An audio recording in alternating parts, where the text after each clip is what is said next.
Magandang gabi sa ating mga tagapakinig. Ito nga pala ang Late Night Horror Playlist na pinamagatang Silid 306. May bagong intern ngayon sa San Bartolome Memorial Hospital, si Nina. Tahimik, galing probinsya. First time niya sa Maynila, kaya kahit toxic ang rotation sa night shift, kinaya niya. May isang rule lang ang mga nurse sa hospital. Walang pupunta sa Silid 306. Bakit? Tanong niya sa kabatch niya. Wala lang, sagot ng isa. Di naman ginagamit. Luma, delikado, huwag mo na lang tanungin. Pero isang gabi, habang umiikot si Nina sa ICU wing, may narinig siyang tunog ng bell. Room 306.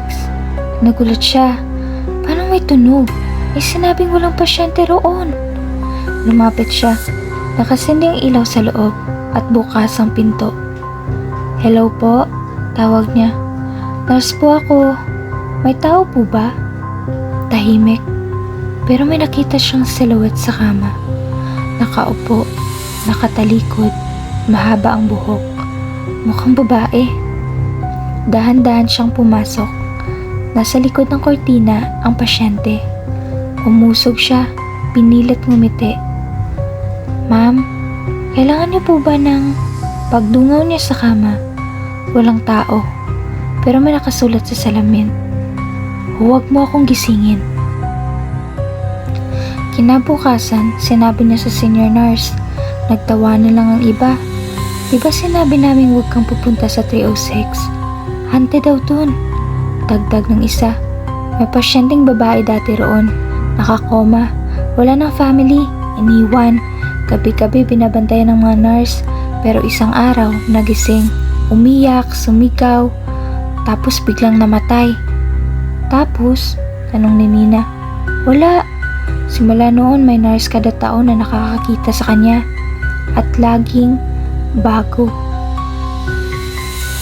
Ang sumunod na linggo, hindi na binabanggit ni Nina ang nakikita.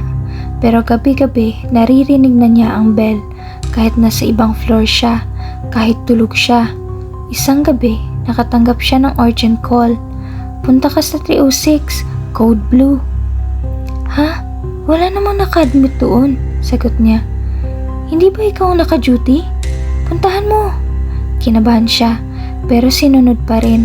Sa paglapit niya sa room 306, bumukas na agad ang pinto. Walang tao, walang kama. Pero may nakita siyang salamin sa loob. At sa salamin, hindi siya ang nakikita niya, kundi ang babaeng may mahabang buhok, putlang-putla at umiiyak ng dugo. Biglang bumigat ang katawan ni Nina. Biglang dumilim ang paligid. Kinabukasan, may bagong intern. Ay, welcome! Bate ng senior nurse. Lagi tayong kulang sa night shift. Pero isang rule lang ha.